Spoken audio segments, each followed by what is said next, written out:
sih harus maksain gitu. Mama bilang mama nggak bisa bangun, mama nggak bisa gerak, itu masalahnya. Mama bilang bagaimana mau gerak, nengok kanan aja muntah, nengok kiri muntah, sampai mama tuh dipakai penyangga leher segala, saking dia nggak berani nengok kiri nengok kanan. Itu yang terjadi. Maka mama bilang kalau mama sampai dibawa pergi naik mobil lagi, pakai ambulans, mama nggak kuat, sumpah mama nggak kuat. Itu mama bilang gitu.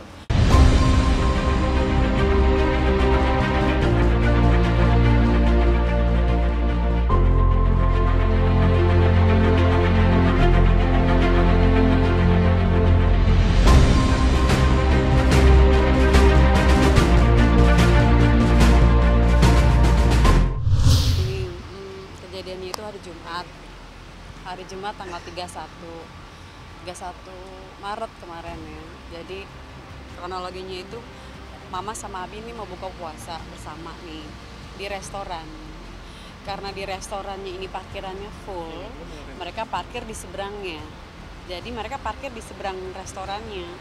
Jadi pas mereka mau nyebrang, entah motor dari mana, ini parkiran kan sepi nih, jalanan nih lumayan sepi kan, entah motor dari mana itu melaju kencang ke arah mama.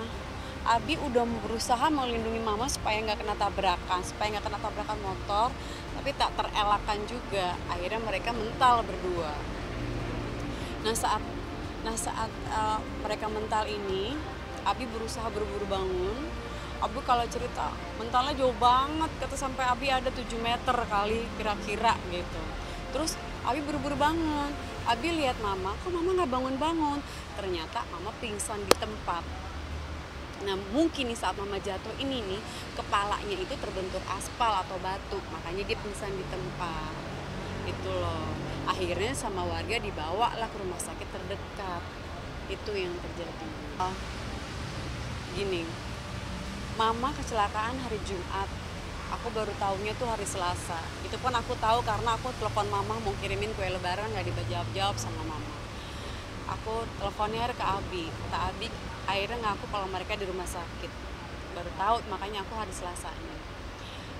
Akhirnya aku buru-buru datang ke rumah sakit dong. Aku minta penjelasan gitu dari Abi sama mama.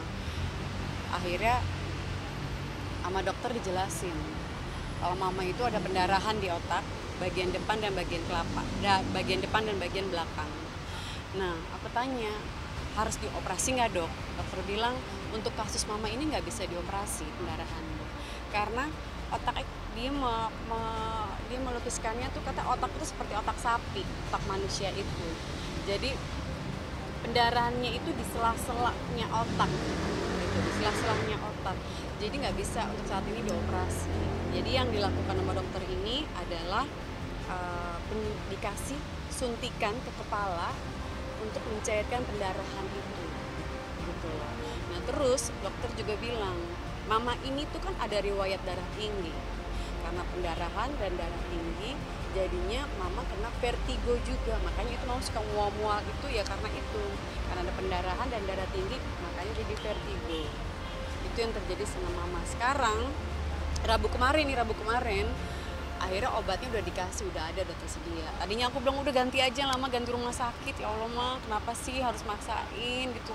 Mama bilang mama nggak bisa bangun, mama nggak bisa gerak, itu masalahnya. Mama bilang bagaimana mau gerak, nengok kanan aja muntah, nengok kiri muntah, sampai mama tuh dipakai penyangga leher segala, saking dia nggak berani nengok kiri nengok kanan. Itu yang terjadi. Maka mama bilang kalau mama sampai dibawa pergi naik mobil lagi, pakai ambulans, mama nggak kuat, sumpah mama nggak kuat. Itu mama bilang gitu. Ya udah, aku nyerah. Ya udah kita tunggu aja di sini, kita tunggu sampai obatnya datang. Dan kebetulan besokannya obatnya dapat, sorenya baru disuntikin. Dan aku baru dapat kabar hari ini dari Abi kalau sudah ada perubahan yang lebih baik, kalau mama sekarang udah bisa makan, udah mau bergerakin badannya. Itu aku langsung seneng banget. Saat kejadian, saat kecelakaan tuh pelakunya diamankan oleh warga dan dieksekusi lah sama warga kan. Terus sama Abi pun ditanya-tanyain kan, dicek latar belakangnya gimana, keluarganya gimana. Nah setelah tahu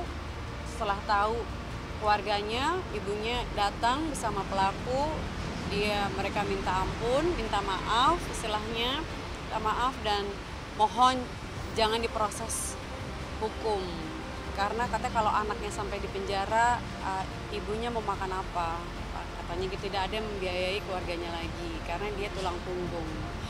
Karena Abiku ngerasa kasihan, apalagi ini di bulan Ramadan katanya bulan penuh kasih, cinta dan ampun, makanya Abi melepaskan dia. Dan saya rasa juga kayaknya penabraknya nggak tahu deh yang ditabrak itu siapa. Dia nggak tahu kayaknya.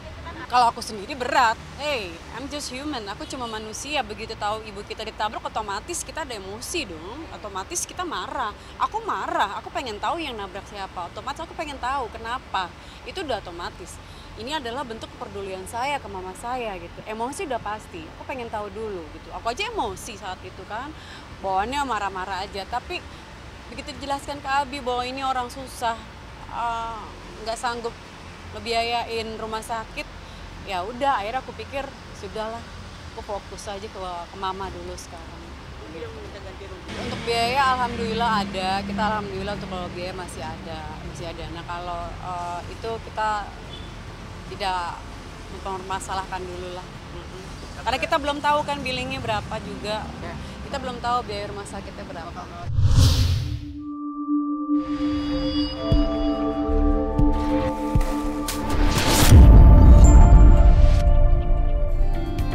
Jangan lupa like dan subscribe. Sekali lagi ya, like dan subscribe. Gratis loh.